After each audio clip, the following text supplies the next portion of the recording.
19 তাৰিখে দিনৰ 11:30 বজাত আমি অসমৰ প্ৰতিটো সমষ্টিতে একোখনকৈ মিটিঙৰ জৰিয়তে 3,80,000 লোকলৈ প্ৰধানমন্ত্ৰী আৱাস যোজনাৰ ঘৰ আগবঢ়াম। বহুতে মোক কেতিয়াবা প্ৰশ্ন কৰে যে পকা ঘৰ থকা লোকেও প্ৰধানমন্ত্ৰী আৱাস যোজনাৰ ঘৰ পাইছে।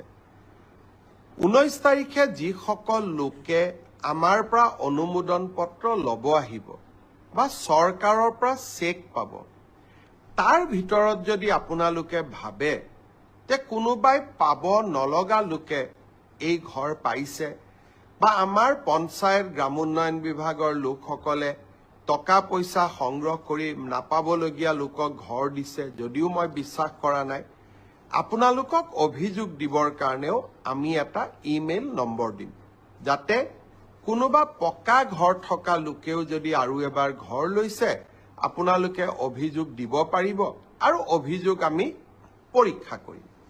কিন্তু এতিয়া মই এটা নতুন কথা আপোনালোকক ক'ব খুজিছো।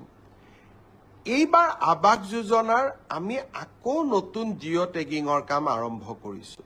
জিঅ' টেগিং মানে আপোনাৰ ঘৰখনৰ ফটো লৈ আমি তাক আপলোড কৰিম আৰু যদি ঘৰ পোৱাৰ যোগ্য, অহাবাৰ ঘৰ পোৱাৰ তালিকাত আপোনালোকৰ নাম আমি সন্নিৱিষ্ট কৰিম।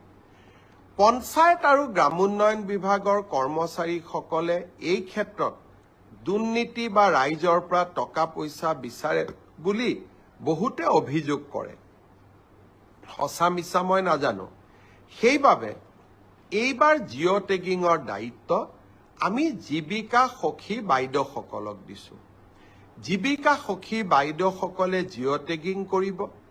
গাঁও সভাত এই আঁচনিখনৰ বিষয়ে আলোচনা হ'ব, হিতাধিকাৰীসকলৰ নাম পৰীক্ষা হ'ব, পুনৰ ব্লক পৰ্যায়ত ইয়াক পুনৰ বিবেচনা কৰা হ'ব আৰু শেষত জিলা পৰ্যায়ত ইয়াক অনুমোদন দিয়াৰ পিছতহে জিঅ' টেগিঙক আমি ফাইনেল কৰিম। সেইকাৰণে আপোনালোকে সকলোৱে জিঅ' টেগিঙত অংশগ্ৰহণ কৰক আৰু জীৱিকা সখী বাইদেউসকলক সহায় কৰক। এইবাৰ আমি আৰু এটা নিয়ম ৰাখিছো। কোনোবাই যদি ভাবে জীৱিকা সখী বাইদেউগৰাকীয়ে মোৰ ঘৰটো জিঅ' টেগিং নকৰিলে, আমি সেলফ জিঅ' টেগিঙো কৰিব পাৰোঁ। অৰ্থাৎ নিজৰ ঘৰটো আমি নিজেই জিঅ' টেগিং কৰি আমি দিব পাৰিম। এই ধৰণৰ সেলফ জিঅ' টেগিঙৰ সুবিধা এটাও এইবাৰ আমি এই নতুন জিঅ' টেগিঙৰ সৈতে সন্নিৱিষ্ট কৰিছো। জীৱিকা সখী বাইদেউসকলে জিঅ' টেগিং কৰিব। মই বিশ্বাস কৰোঁ যে বাইদেউসকলে এটকাও কাৰোৰ পৰা নোখোজে আৰু কোনোবাই খুজিলেও নিদি নিজৰ নামটো নিজেও জিঅ' টেগিং কৰিব পাৰিব। 19 তাৰিখে নতুন ঘৰ পাবৰ কাৰণে আমি যি সভাৰ আহ্বান কৰিছো 126টা সমষ্টিত, সেই বিষয়ে মই আৰু অলপ মোৰ ভাষণত তাৰ বিষয়ে আপোনালোকক বুজাই দিম। আজি যে আপোনালোকক আমি ঘৰ ল'ব মাতিছো, এই ঘৰ ল'ব মাতোতে 20,46,000ৰ লগত 3,80,000 মানুহৰ নাম যোগ হ'ল। কিন্তু আৰু 3,80,000 মানুহক আজি আমি মতা নাই। এটা তেওঁলোকৰো খং উঠি থাকিব যে আমাৰ নামটো কোনোবাই কাটি দিলে, কিন্তু কোনেও কাটি দিয়া নাই। একেলগে আমি 6 লাখ মানুহক এই কাৰণে ঘৰ দিয়া নাই, তেতিয়ালে বজাৰত যিমান ইটাৰ দাম বাঢ়িব, চিমেণ্টৰ দাম বাঢ়িব, আমি কোনেও ঘৰ বনাব নোৱাৰিম।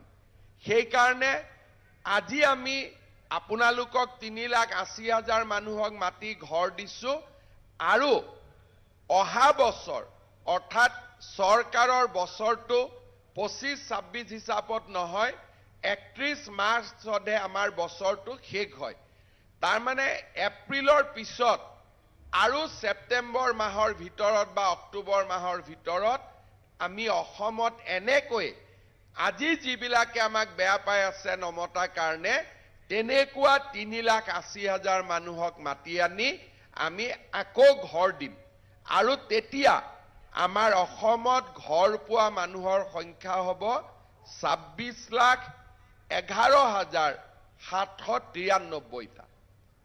কিন্তু এই দুইটা এই বছৰ 3,80,000 ঘৰ দিলো, অহা বছৰ 3,80,000 ঘৰ দিলো, কিন্তু তাৰ পিছতো আমাৰ অসমত আৰু 10-12 লাখ পৰিয়াল থাকি যাব যোনে ঘৰ পাব পৰা নাই। তেওঁলোকে মনত ভাবি আছে যে আমাৰ নামটো দেখোন লিষ্টতো নাই, গতিকে আমাকতো তেওঁলোকে চৰকাৰেতো আমাক ঘৰ নিদিব। কিন্তু প্ৰধানমন্ত্ৰী ডাঙৰীয়াই মোক কৈছে যে অসমৰ প্ৰতিগৰাকী দুখীয়া পৰিয়ালক তেওঁ একোটাকৈ ঘৰ দিবই, আৰু এইটোৱে হৈছে তেওঁৰ প্ৰতিশ্ৰুতি।